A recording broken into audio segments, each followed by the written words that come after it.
Estamos en unos momentos difíciles, pero eso no quita nuestra ilusión y nuestro compromiso. No hemos elegido el tiempo en el que tengamos que vivir, en el que tengamos que gobernar,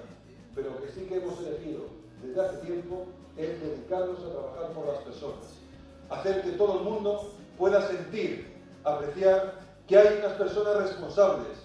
serias, con rigor, que lo único que hacen es trabajar por esta tierra, trabajar por todos y cada uno de nuestros municipios y hacer posible que todas las personas puedan vivir mejor. A eso nos dedicamos todos los días,